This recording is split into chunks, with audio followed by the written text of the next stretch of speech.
Vamos a trazar algunas conclusiones a partir del último versículo del capítulo 8, en Daniel 8, verso 27. Vamos a meditar en esta mañana. Dios mediante, veremos parte del capítulo 9, la primera parte el próximo domingo, y pensaremos sobre la oración. Pero ahora vamos a ver algunas conclusiones ya que podemos concluir a partir de lo que hemos estado viendo en el libro de Daniel, en el capítulo 8, verso 27. Dice así la palabra de Dios en Daniel 8, 27. Y yo, Daniel, quedé quebrantado y estuve enfermo algunos días. Y cuando convalecí, atendí los negocios del rey. Pero estaba espantado a causa de la visión y no la entendía. Vamos a pedirle a Dios que Él nos dé entendimiento. Vamos a rogárselo a Él. Señor y Padre nuestro, lo que podemos conocer y saber de ti es porque tú nos lo revelas y nos lo muestras. Señor, te suplicamos, oh Dios, que tú, en tu gracia y misericordia, nos reveles, Señor, algo de la maravilla de lo que eres tú. Señor, de esa realidad que supera nuestra mente y conocimiento. Y que a la luz de lo que entendamos y conozcamos, podamos, Señor, vivir cada día de otra forma, de una manera distinta y diferente. Te lo pedimos sabiendo que esto es posible solamente por el Espíritu Santo, que nos habla y nos da testimonio de quién es Él. El Señor que se ha revelado, Señor, en Cristo Jesús. Por eso, Señor, en su nombre te lo pedimos y suplicamos, oh Dios. Amén.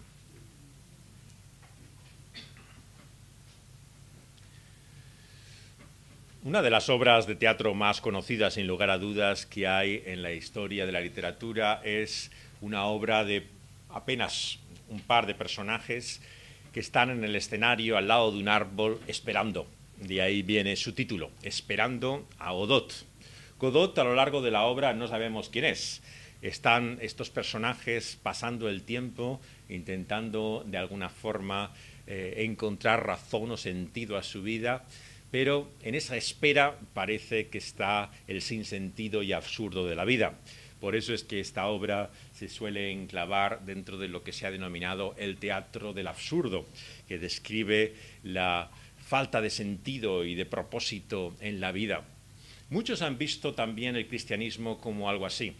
Realmente, si lo pensamos, que lleven más de 2000 años los cristianos pensando y esperando que Cristo va a volver a venir, que este mundo va a ser diferente y nuevo, que Él va a hacer todas las cosas nuevas cuando han pasado generación tras generación, siglo tras siglo. Para muchos es una muestra del absurdo, del sinsentido, de la inutilidad total del cristianismo. Por eso conviene, al llegar a este punto de Daniel, también meditar y considerar qué significa esperar el reino de Dios, en qué manera se manifiesta, y podemos también mirar hacia adelante y sobre todo actuar en el presente, en este momento actual. Y estas conclusiones las vamos a trazar a partir de este versículo, por el que pasamos muy por encima el domingo pasado, el final del capítulo 8, el versículo 27. En él nos dicen las últimas palabras de este capítulo que Daniel no entendía. Esto a algunos no les parecerá sorprendente. Si tenemos dificultades nosotros para entender algunas de esas visiones y profecías, nos parece que Daniel, que por supuesto vivió mucho tiempo antes de que el Señor Jesús viniera a este mundo, tendría sin lugar a dudas todavía más dificultades que nosotros. Pero es extraño si entendemos que el propósito mismo de esta visión y de esta profecía era dar entendimiento a Daniel. Se nos dice una y otra vez que lo que Dios quiere es que Daniel entienda, que comprenda.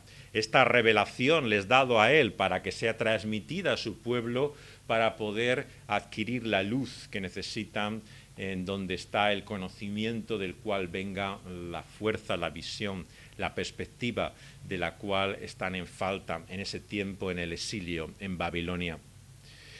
En primer lugar, por lo tanto, podemos aprender en este texto de la palabra de Dios y especialmente en toda esta profecía de Daniel lo que significa vivir con ese conocimiento parcial de Dios y de su revelación. Tenemos que darnos cuenta que sobre estas cosas, acerca del final de los tiempos, ha habido siempre muy diferentes ideas y perspectivas. Es cierto que si las estudiamos y profundizamos en ellas, podemos encontrar que algunos enfoques y visiones son más correctas que otros. Podemos incluso enclavarnos y situarnos en algunas de las escuelas de interpretación profética. La escatología, como se le llama al conocimiento de estas últimas cosas, es notoria por sus controversias, por sus discusiones. Ha dividido a los cristianos desde que el tiempo existe. Aunque la mayor parte de las escuelas dicen que representan lo que los padres apostólicos y la Iglesia primitiva creía, la realidad es que si la representan es porque ellos mismos estaban divididos sobre su comprensión y entendimiento de estas últimas cosas, ¿no? Así que nunca ha habido en la historia de la Iglesia una claridad sobre ellas. Como información podemos decir que básicamente se han dado en calificar su nombre y clasificar por la relación que tienen con la figura que llamamos del milenio. El milenio son 1000 años de los cuales nos habla en Apocalipsis, capítulo 20, que han sido interpretados de forma distinta entre los cristianos. Y en torno a esto han surgido básicamente 3 escuelas de interpretación de la escatología que se mantienen hasta el día de hoy. Dentro de ellas hay, por supuesto, muchas ramas, variaciones, diferencias, pero no tenemos ahora el tiempo para entrar en ellas. La primera es la que ha caracterizado mucho del movimiento evangélico en tiempos contemporáneos. Prácticamente en el siglo XIX, a mediados del siglo, surge con nueva fuerza la escuela que denominamos como premilenarismo o milenialismo. No nos ponemos de acuerdo si es con R o con L, pero hablan de lo mismo, de ese milenio de 1000 años. Esta escuela premilenarista se caracteriza por un tremendo pesimismo sobre el mundo. Es la explicación por la cual muchos cristianos parece que se complacen cuando en Oriente Medio todo va de mal en peor. Y al contrario, cuando parece que hay algún tipo de acuerdo o un avance, parece que es una decepción para muchos creyentes. ¿Por qué? Porque el cuadro escatológico que ellos tienen es de un problema creciente, en el cual finalmente el conflicto llevará a lo que va a ser un desastre final. Esa visión pesimista de la sociedad y del mundo nos habla básicamente del aumento de la tribulación, de la persecución, así como de la apostasía, de la infidelidad en la historia de la Iglesia, que concluirá con ese milenio, ¿no?, antes de la venida del Señor Jesucristo. Básicamente, y por lo que nos interesa ahora decir, es una visión marcadamente negativa del mundo y de la vida. La otra escuela caracterizaba el cristianismo evangélico hasta el siglo XIX, precisamente. Ya en principios del XX entra en una crisis, ¿no?, y se queda reducido a una minoría en el mundo actual. Se le conoce como postmilenarismo. El postmilenarismo, como podéis imaginar, es todo lo contrario al pre. No solamente porque establece la venida del Señor Jesucristo en otro momento, sino que entiende que tenemos que mirar al mundo, a la sociedad y a la cultura positivamente. El postmilenarismo lo que aspiraba era que con el crecimiento de las misiones en el siglo XIX, sobre todo a principios de siglo, iba el mundo a ser cristianizado. El reino se extendería y finalmente la Iglesia triunfante sería el anuncio de la venida del Señor Jesucristo. Muchos de nuestros padres en la fe de aquella época, lo que es hasta primera parte del siglo XIX, tenían esta visión escatológica. Fue también el origen, la inspiración de muchas de las misiones cristianas, no lo olvidemos, surgieron también de ahí hasta ese momento. Y por esa otra misma escuela que veíamos antes, se extendió igualmente a continuación las misiones. Había diferentes motivaciones e inspiraciones para ello, pero forman parte de nuestra misma herencia de la fe. La tercera y última escuela que podríamos trazar, ¿no?, es aquella que a lo largo de los tiempos se ha distinguido por la visión que se denomina como amilenarista. Amilenarista no es un nombre muy afortunado y realmente hay diferentes maneras de explicarlo o definirlo, pero fundamentalmente quiere entender que no hay literalmente un milenio, 1000 años, sino que lo que se describe como milenio en Apocalipsis 20 es el tiempo presente en general. Habla, por lo tanto, de cómo la tribulación y la apostasía, la infidelidad, seguirán en el seno de la Iglesia y del mundo hasta que el Señor Jesucristo vuelva. Insiste, por lo tanto, en que si el reino del Señor está ya presente en la tierra, todavía no ha sido consumado y no ve en la clave de esos mil años la realidad de lo que pueda ser el anuncio del momento de esa venida. Básicamente podríamos decir que se entiende que la perspectiva bíblica es que hasta el final de los tiempos el Evangelio crecerá, se extenderá, pero también la apostasía y igualmente vemos que la tribulación aumentará. Ambas cosas son por igual anunciadas en la Escritura. Esta visión es la que mantenemos muchos de nosotros, incluyendo yo. Lo que entendemos es que podemos ser optimistas sobre la Iglesia, podemos pensar que la Iglesia va a crecer y a extenderse sobre la faz de la tierra, pero somos pesimistas sobre lo que el mundo y la sociedad va a poder mejorar en el tiempo futuro. Nos tememos que a pesar de los esfuerzos de cristianos a lo largo de los siglos, si bien se han logrado superar ciertos males, no existe la esclavitud, mejoraron las condiciones laborales, hay tal vez un trato más humano en las prisiones, el mundo sigue siendo el mundo y podemos luchar y esforzarnos porque sea mejor, pero los problemas fundamentales de fondo seguirán con nosotros hasta que el Señor vuelva. Es una visión que intenta combinar, por un lado, la visión pesimista, digamos, del premilenarismo con el optimismo del postmilenarismo. Pero independientemente de las escuelas y de cómo queramos clasificar y situar nuestra posición, tenemos que comprender que todos convivimos con un conocimiento parcial de la profecía, y de eso es de lo que estamos hablando en esta mañana. No entendemos las cosas como quisiéramos entender o comprender. Y esto nos ha de llevar, en primer lugar, a una mayor humildad. No hay nada más terrible que una persona, porque se identifique en alguna de estas escuelas, ¿no?, como acabo de hacer yo un momento, piense que tiene la clave para entender la profecía o la escatología. Quien así habla realmente no conoce lo limitado de nuestro conocimiento. Y la clave, y es ahí donde quiero llevaros, la vemos en las profecías del Señor Jesucristo sobre su venida en primer lugar a este mundo en Belén, como recordamos una Navidad más. Miqueas profetizó que el Señor Jesucristo vendría en Belén, y así fue. Aunque era Jesús de Nazaret, nació, a pesar de lo que muchos historiadores hoy en día ponen en duda, en Belén. Ese es el testimonio que tenemos acerca del nacimiento de Jesús. Pero, sin embargo, leíamos el domingo pasado sobre su precursor, Juan el Bautista. Con él comienza el Evangelio de Lucas. De él se habla al final de la profecía que vendría como Elías redimido. O sea, realmente aparecería de nuevo el profeta Elías, que había caracterizado el espíritu de esa profecía del Antiguo Testamento para anunciar la venida del reino. Nuestra sorpresa, sin embargo, cuando leemos el Evangelio, es que el que viene es Juan el Bautista, no Elías otra vez, pero que viene con el espíritu de Elías. Si observáis en estas profecías, tanto en una como en la otra del final del Antiguo Testamento, encontramos una interpretación que podríamos llamar más espiritual, más alegórica, como queramos decirlo, y otra más literal. Pero difícilmente, claro, para aquellos que conocían esas profecías podían saber cómo iba a cumplirse precisamente ambas profecías. Sin embargo, ambas se cumplen.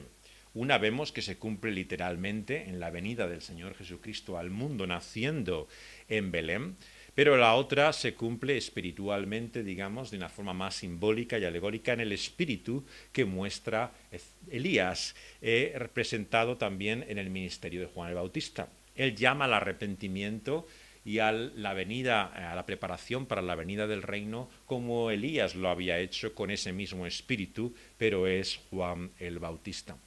Esto nos ha de enseñar algo, entonces, nos ha de enseñar que ciertamente no sabemos, sea cual sea nuestra interpretación literal o alegórica de ciertas cosas, cómo han de ocurrir. Y por esto tenemos que tener mucho cuidado en la forma en que hablamos de estas cosas, ¿no? Las interpretemos o no, simbólica o literalmente, porque no conocemos realmente todas las cosas. La palabra de Dios, por lo tanto, nos llama aquí a entender, como Daniel, que debemos convivir con este conocimiento parcial. Es cierto que no entendemos cómo serán todas las cosas.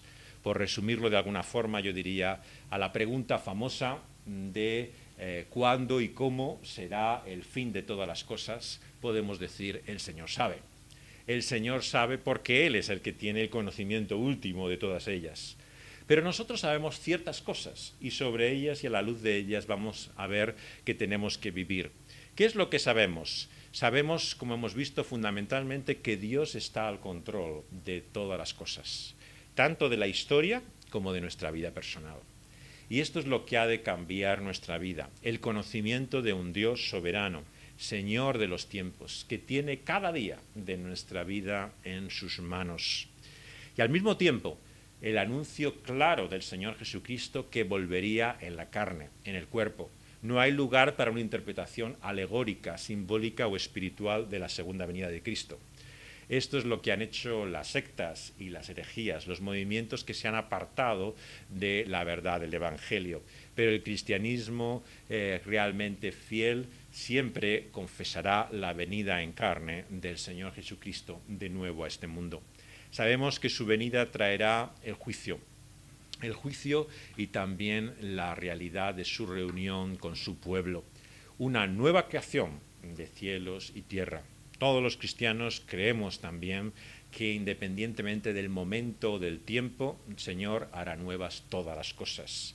Y esa es la esperanza y la confianza, esos nuevos cielos y nueva tierra en los cuales mora la justicia. Y en la luz de esto, que entendemos claramente, debemos vivir y al mismo tiempo aceptar nuestras limitaciones con humildad. Sabemos que no comprendemos ni entendemos muchas cosas.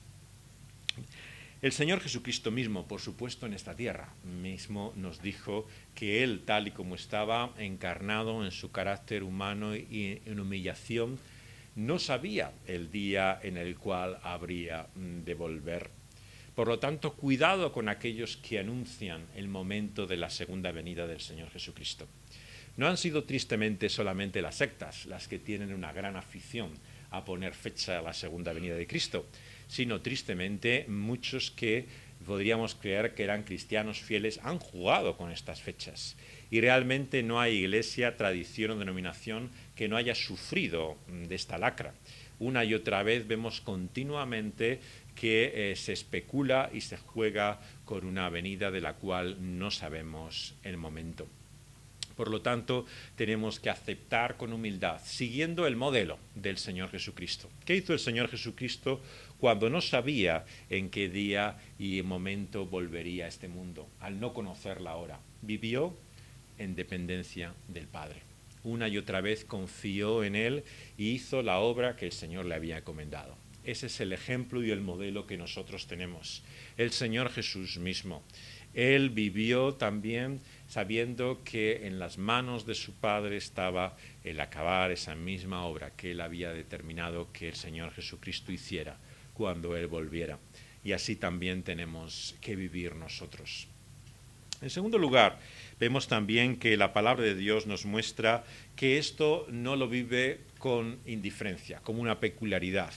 No es que simplemente sea algo anecdótico el que no sabe o no conoce sobre estas cosas. Daniel nos dice que queda quebrantado, versículo 27, enfermo durante varios días, convalece a causa de esta situación. Por lo tanto, si lo que entendemos a partir de lo que acabamos de decir es que mejor no preocuparse en nada de estas cosas, ¿no? Y vivir indiferente de ellas, ¿para qué pensar en la segunda venida de Jesús si al fin y al cabo no podemos saber cuándo será ni cómo será? Si es esa la conclusión que sacamos, no podemos estar más equivocados. Daniel nos muestra que el anuncio del Señor Jesús nos ha de sobrecoger, nos ha de afectar profundamente. ¿Qué es lo que hace aquí Daniel? Daniel se identifica con su pueblo bajo el juicio de Dios que viene. Exactamente lo que estamos viendo en el libro de Ezequiel los domingos por la tarde. Estamos considerando cómo en este mismo tiempo el profeta Ezequiel se identifica con su pueblo, incluso físicamente. Sufre en su propia carne lo que su pueblo va a sufrir de la mano de Dios mismo en su juicio. Pero miremos si no otra vez al Señor Jesucristo mismo.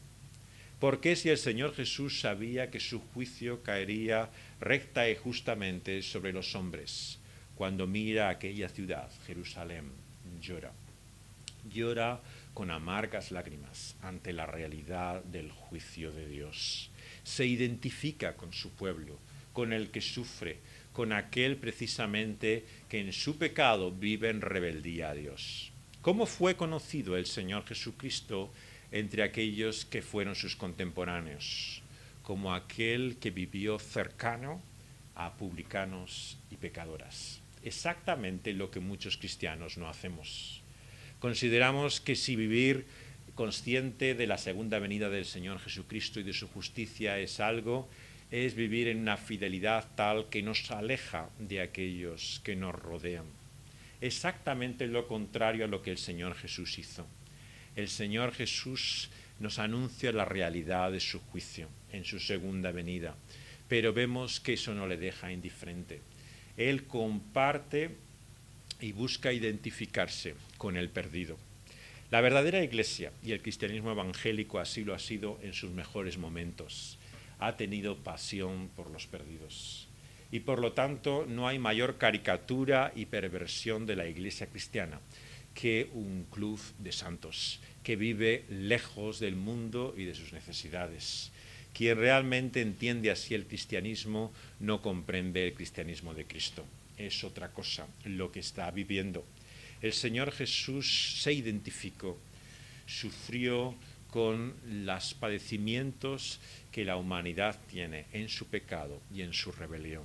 El hecho de saber que sufrimos justamente por causa de nuestro mal no le alejó ni separó de los pecadores, sino que se identificó con ellos.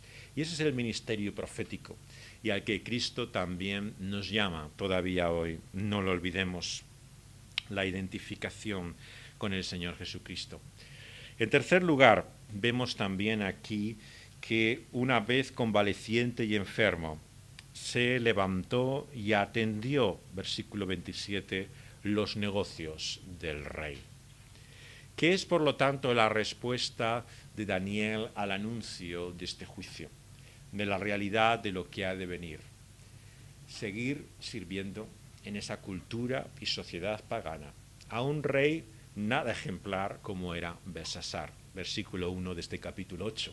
No era precisamente ni siquiera Nabucodonosor, un hombre que se vuelve a Dios en una otra ocasión. Es Belsasar, es el rey que una y otra vez se pone como ejemplo precisamente de infidelidad. A este es al que sirve Daniel fielmente, entregado a su servicio. Y esto tiene una gran lección para nosotros. Nos muestra, en primer lugar, que mientras estamos aquí, como el Señor Jesús nos dice, y el apóstol Pablo nos recuerda en sus cartas a los tesalonicenses, no podemos vivir desocupados. Quien entiende que esperar la venida del Señor Jesucristo es simplemente hacer como que hacemos algo hasta que Él venga, no ha entendido una palabra de lo que es nuestra misión en este mundo. Tenemos una misión, un servicio que hacer, y es aquel que Dios nos ha dado a cada uno de nosotros. No solamente salvar almas, como muchas veces se ha entendido en la visión escatológica más pesimista, sino también trabajar. El trabajo tiene un lugar en el propósito de Dios, sea cual sea la función que Dios nos ha dado. A veces nos parece más útil y digna que otros, pero Dios nos ha puesto a cada uno en su lugar con una tarea determinada. Y sea aquellos que se ocupan de las cosas del rey más literalmente en este mundo, terrenalmente, o sea viviendo al servicio de ese rey celestial en una tarea que nos parezca más espiritual, tanto unas como otras son dadas por el Señor, tanto limpiando como cuidando del necesitado, como de aquellos que Dios ha puesto a nuestro lado, como sirviendo de muchas maneras prácticas en este mundo. Cumplimos el propósito que Dios nos ha dado. Fijaos bien la conclusión que saca el Señor Jesús en el Evangelio al anuncio de que no sabemos el día ni la hora en que ha de venir. Lo vamos a leer en el Evangelio de Marcos, capítulo 24, un texto clave en esta enseñanza escatológica acerca del final de las cosas. En Mateo 24, Mateo capítulo 24, leemos en el verso 36 que el Señor Jesús dice en Mateo 24 que del día y de la hora nadie sabe. Ni aun los ángeles del cielo, dice Mateo 24, 36, ni aun los ángeles del cielo, sino solamente mi Padre. ¿Quién es el cristiano que pretende saber más que un ángel del cielo? Que pretende ser un enviado de Dios, alguien que conoce el propósito de Dios, cuando ni él se lo reveló a su propio Hijo encarnado. Pero ¿esto a qué conclusión le llevó? Fijaos la parábola que el Señor Jesús cuenta a continuación, y de eso vamos a pensar ahora, en los versículos 45 al 50. Es después de decir esto, en Mateo 24, que el Señor Jesús dice en los versos 45 al 50, ¿quién es ese siervo fiel y prudente al cual ha puesto el Señor sobre su casa para que le dé el alimento a tiempo? Bienaventurado aquel siervo, el cual cuando su Señor venga le halle haciendo así. De cierto os digo que sobre todos sus bienes le pondrá. Pero si aquel siervo malo dijere en su corazón, mi Señor tarda en venir, y comenzare a golpear a sus consiervos, y aun a comer y a beber con los borrachos, vendrá el Señor de aquel siervo en día que éste no espera, y a la hora que no sabe, y lo castigará duramente, y pondrá su parte con los hipócritas. Allí será el lloro y el crujir de dientes. No es casualidad que Jesús mismo, después de haber dicho que no sabemos el día ni la hora, dice que no podemos vivir negligentemente. Quien piensa, por lo tanto, que puede hacer lo que quiera porque hasta que el Señor Jesús no vuelva, su reino no será establecido, no demuestra ser su siervo fiel. Vemos que se caracteriza por su fidelidad, por su servicio en todo lo que el Señor le ha dado. Esta es la actitud que el Señor Jesús mismo mostró y también cada uno de sus discípulos. Es conocida la frase famosa de Martín Lutero cuando le preguntaron qué haría si supiera que mañana el Señor Jesús volvería. Y dice la conocida frase que él plantaría un árbol. Ese plantar un árbol hablaba del sentido mismo que tenía no solamente su trabajo, sino la tierra y las ocupaciones que Dios nos ha dado en este tiempo. Podemos trabajar y actuar en aquello que el Señor nos ha puesto con esa perspectiva de futuro, sabiendo que Dios da propósito y sentido a nuestra vida, por poco que nos parezca. Recordad como el propio Señor Jesús también dice en Mateo, en el capítulo 10, verso 42, uno de estos versículos preciosos del Evangelio, que cualquier cosa que hagamos por causa suya, Mateo 10, 42, por pequeña que nos parezca insignificante, cualquiera que demos a uno de estos pequeñitos un vaso de agua fría, solamente, por cuanto es discípulo, de cierto os digo que no perderá su recompensa. Lo que el Señor también, por lo tanto, considerará cuando Él vuelva como un trabajo fiel y misión y servicio a Él, no son grandes obras que podamos hacer para su causa. Quien piensa que de lo que aquí se nos habla es de hacer grandes empresas, de poder cometer grandes iniciativas a causa de su reino, no entiende de lo que el Señor Jesús habla. Habla de cosas tan pequeñas como esta, un vaso de agua a uno de sus pequeños tendrá recompensa en el reino de los cielos. Porque vemos que esta es la medida, como dijimos el domingo pasado, en la cual el Señor dividirá a la humanidad. ¿Qué es lo que hemos hecho? Precisamente por sus hijos, a causa de sus siervos, en servicio a su reino. Eso es lo que distinguirá y dividirá finalmente a los hombres. Y por lo tanto nos muestra cómo debemos considerar a los discípulos y siervos del Señor Jesucristo. ¿Quién puede decir que es un fiel siervo del Señor Jesucristo y que espera su venida y desprecia a la Iglesia cristiana?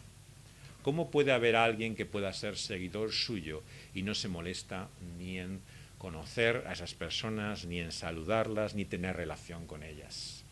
Un cristianismo sin iglesia es una contradicción por principios, porque el cristianismo de Cristo no solamente reconoce a sus discípulos y a aquellos que les sirven, sino que les sirve.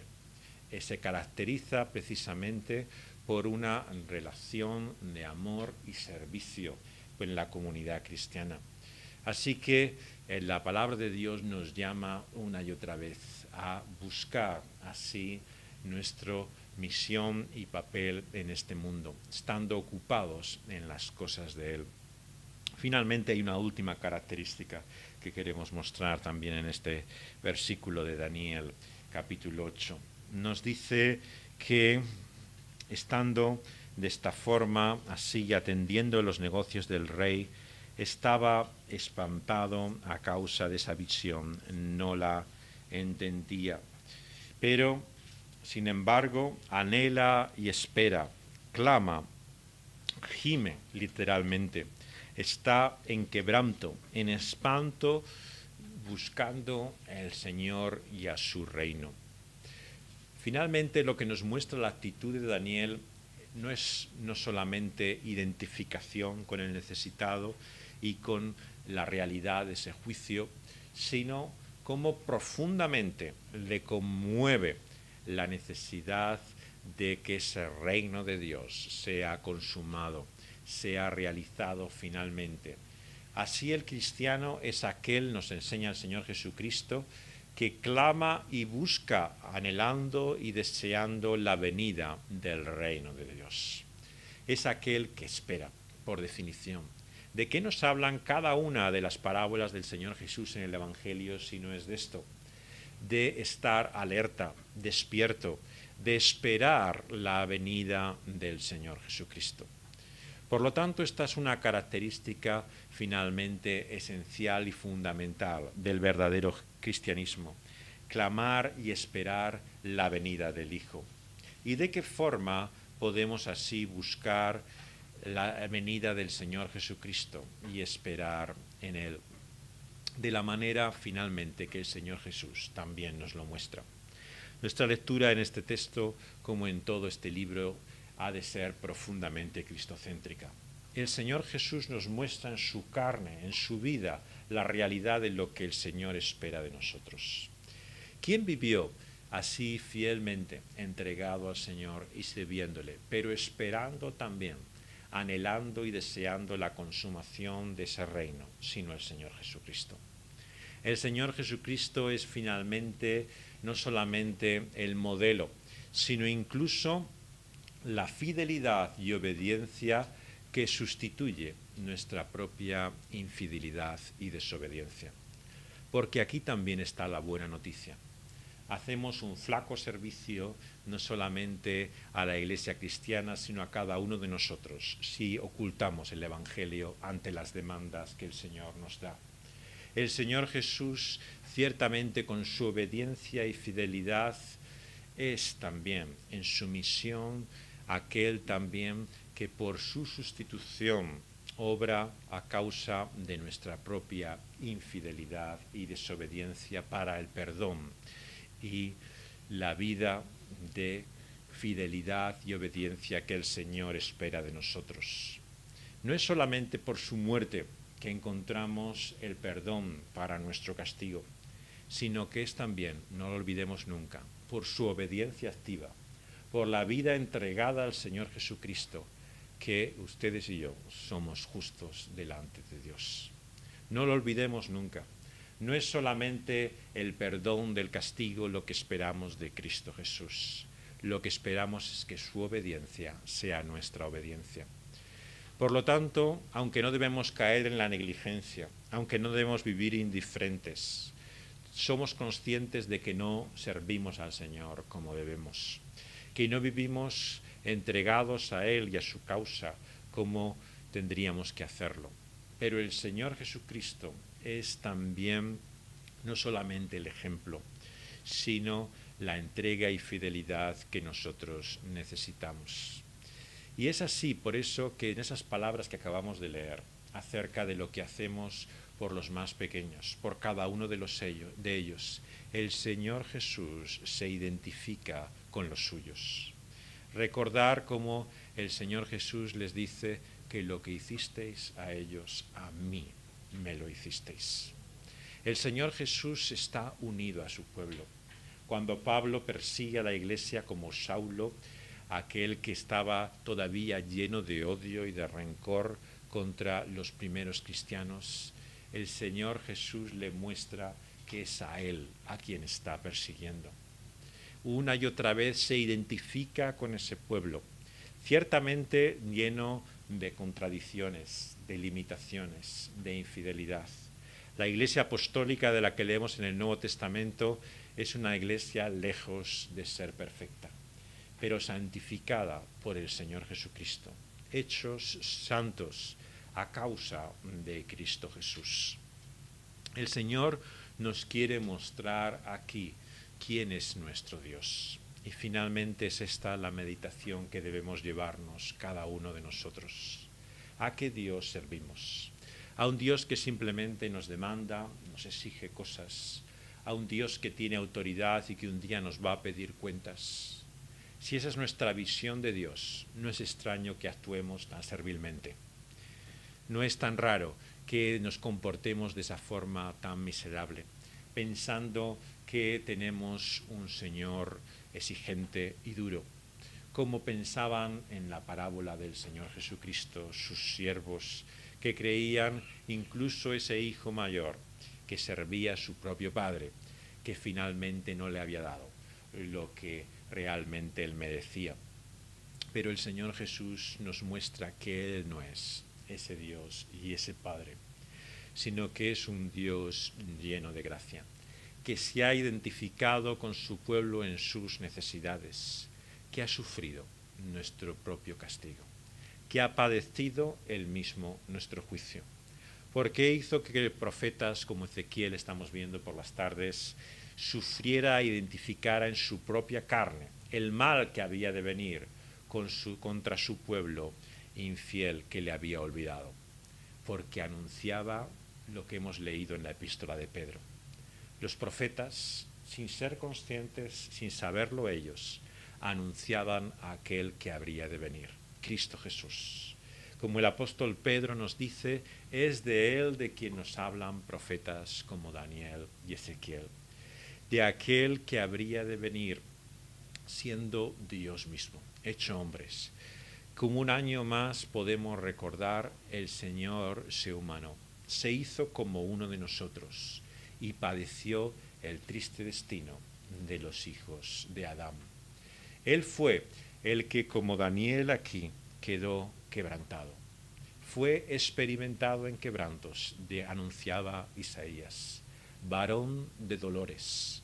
¿O acaso hay alguien que sufriera tanto como el Señor Jesucristo sufrió? Él padeció la realidad de toda la miseria y desolación humana. Estuvo enfermo, sufrió en su propia carne y en su propio cuerpo, convaleciente de los males de los cuales él no era responsable. Aquel que vino a nacer en Belén, en aquel pesebre, era sin mancha, perfecto y limpio. Sin embargo, padeció cada una de las necesidades, miserias y sufrimientos que la humanidad padece bajo el pecado. Él mismo las sufrió sobre su carne y de esta manera nos revela quién es Dios para con nosotros, aquel que sufre a nuestro lado. Esos sufrimientos por los cuales en sus llagas ha llevado y en sus heridas nuestras enfermedades y nuestros males. Le acompañan hasta la cruz misma. En la cruz es molido por cada una de nuestras injusticias. Él es Dios crucificado, como decía Martín Lutero. No lo olvidemos nunca. El que está colgado en aquella cruz y luego resucita de los muertos es Dios hecho hombre. Por lo tanto, no pensemos en Dios como alguien lejano, distante, alguien que realmente está simplemente observando y pendiente de lo que hacemos. Es un Dios que está con nosotros, Emmanuel será su nombre, le dice el ángel Gabriel que habló a Daniel, a María y a Elizabeth, que aquel que nacerá, que vendrá para salvar a esta humanidad, es Dios con nosotros. Y nos dice que así atendía Daniel a los negocios del rey. Y así el Señor ha llevado a cabo su obra. La ha completado y consumado.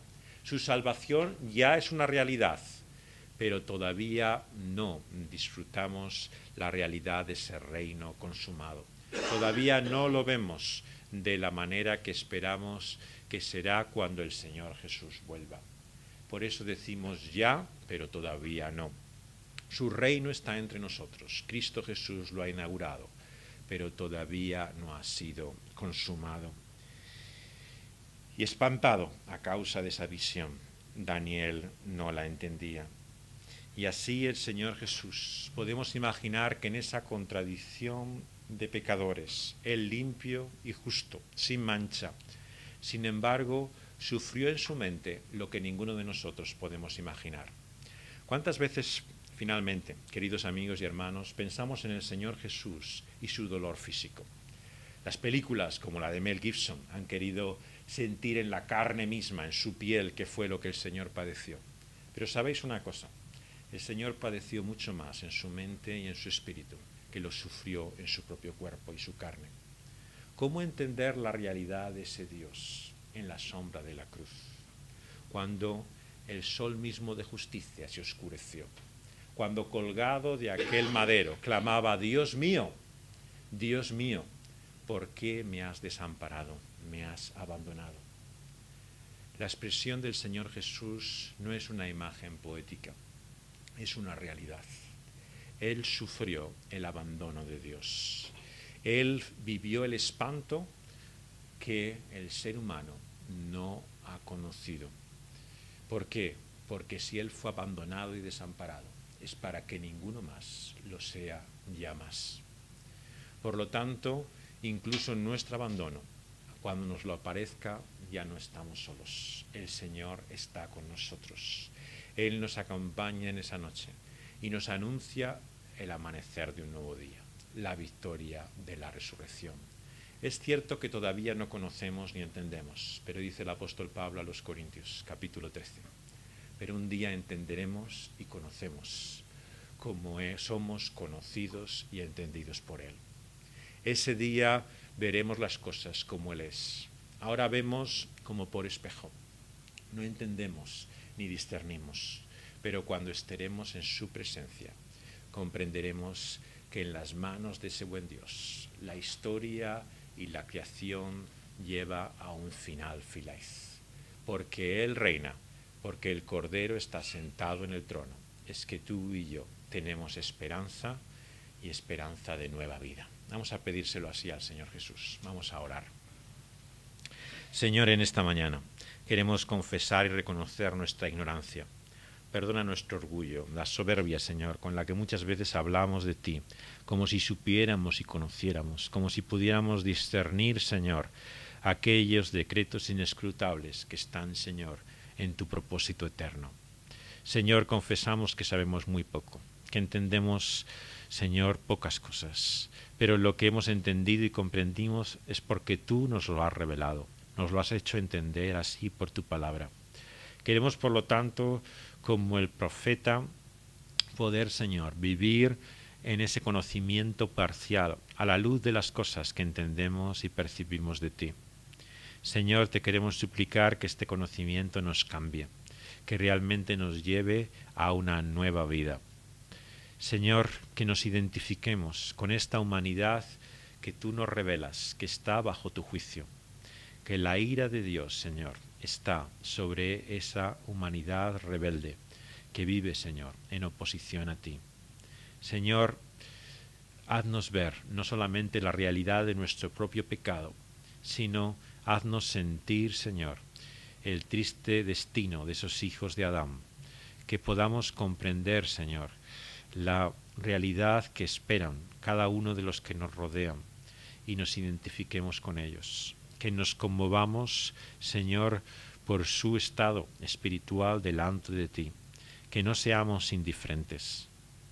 Señor, que no podamos hablar de ese tu juicio sin lágrimas, que podamos sentir hasta lo más hondo la tragedia, la realidad, Señor, de lo que significa que estamos bajo tu juicio y bajo tu ira.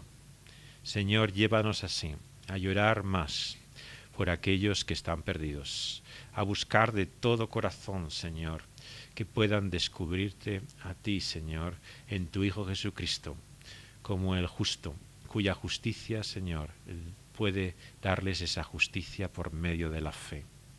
Señor, que podamos así alcanzar ese evangelio a muchos que todavía viven ignorantes de él. Señor, te suplicamos que mientras tanto vivamos ocupados, no solamente en tus cosas como el Rey Supremo, sino también bajo los reyes y el estado de cosas que tú has determinado en este mundo. Que como Daniel seamos, Señor, un ejemplo de servicio, de fidelidad en una sociedad pagana, en una cultura, Señor, que vive lejos de ti, e ignorante y que te desprecia. Señor, que podamos ser conocidos no como aquellos que desprecian, que se separan, Señor, que se alejan y abandonan este mundo, sino aquellos que viviendo en él, Señor, son de servicio y de ayuda y provecho para otros. Señor, haznos siervos útiles en este mundo, sea cual sea la tarea que tú nos has dado, Señor, que podamos realmente ser fieles siervos tuyos. Señor, te suplicamos finalmente que nunca dejemos de anhelar y desear ese día que tú has determinado, que vendrá, Señor, cuando tú así lo has propuesto, cuando tú lo has dispuesto. Señor, no sabemos el día ni la hora, pero queremos, Señor, que ese día llegue. Suspiramos por la venida del Señor Jesucristo, porque entendemos que los males de este mundo, Señor, son irremediables, que por mucho que nos esforzamos, Señor, entendemos que al final de nuestra vida poco hemos podido lograr alcanzar. Señor, experimentamos esa frustración profunda por la cual topamos una y otra vez con la triste realidad del pecado y el destino, Señor, al que lleva esta humanidad. Y te suplicamos, Señor, que venga ese día en que todas las cosas sean hechas nuevas, en que tú, Señor, hagas nueva esta creación, en que tú quites de una vez por siempre el mal de nuestras vidas y de este mundo, en que tu reino de justicia y de paz gobierne, Señor, sobre todas las cosas. Señor, ayúdanos a mirar así, hacia adelante, a contemplar con esperanza el futuro. Líbranos del pesimismo, de aquellos, Señor, que parece que se complacen en que todo va cada vez peor. Señor, haznos mirar con esperanza, esforzarnos y trabajar, Señor, intentando realmente hacer mejor este mundo, aunque sepamos que no puede ser hecho nuevo. Señor, que podamos así mirar también con optimismo al futuro, pero también conscientes de que la tribulación y la infidelidad y apostasía continuarán con nosotros hasta el fin de los tiempos. Líbranos de la ilusión de un cristianismo que piensa que este mundo puede ser cristianizado. Que tus valores, Señor, que cualquiera, Señor, de las cosas que relacionamos, Señor, con el cristianismo van a ser un día tan generales y universales que finalmente consideremos que este mundo ha sido alcanzado por tu Evangelio. Danos esa visión realista para entender que el mundo es lo que es y seguirá así hasta que tú vuelvas, pero que la Iglesia, Señor, crecerá y se extenderá. Señor, danos esa misión que tú nos has entregado para llevar a cabo y realizarla fielmente, de extender tu Evangelio, de hacer, Señor, que tu Iglesia crezca en este mundo. Señor, danos más perspectiva y visión de futuro. Comprender, Señor, que estamos en medio de una gran muchedumbre que aumentará y crecerá hasta que nadie la pueda contar. Que, Señor, tu fe no es cosa de unos pocos, que si bien es duro y difícil y estrecho el camino, Señor, tú eres un Dios que muestra tu gracia y tu misericordia sobre generaciones, sobre millares, que son muchos todavía los que han de venir a tu reino. Líbranos de una mentalidad sectaria y parroquial, de una visión, Señor, totalmente insular del cristianismo, y danos, Señor, esa perspectiva universal de una iglesia triunfante. Sé que sabemos que solamente, Señor, conocerá la gloria cuando tu Hijo Jesucristo vuelva. Es por eso en su nombre, Señor, que te pedimos que llegue, Señor, ese día, que nos libres de todo mal, que podamos, Señor, participar de ese reino de gloria y sobre todo, y finalmente, que podamos verte. Porque esa visión, al estar en tu presencia, será la que nos cambie y los transforme. ¿Qué será de esa nueva creación y de ese reino si tú no estás en el centro y en medio de ella? Señor, deseamos verte, porque al conocerte, Señor, descubriremos y entenderemos lo que no hemos entendido ni comprendido hasta ahora. Porque veremos tal y como somos vistos, conoceremos tal y como somos entendidos y conocidos. Señor, lo que es ahora en parte, entonces será completo. Deseamos y anhelamos ese día, Señor, en que poder maravillarnos, porque la mente que descubramos en aquel día será, Señor, la gloria que ha hecho este mundo y que nos muestra, Señor, ese Dios de gracia y misericordia, lleno de justicia y santidad, que nos llevará a alabarle y adorarle, a servirle por toda una eternidad, reconociendo que no hay nada como estar ante tu presencia, que no hay nada como vivir contigo, que no hay nada como servir a este Rey, que no hay privilegio mayor que ser un hijo del Rey de Reyes. Te lo pedimos en el nombre del Señor Jesucristo. Amén.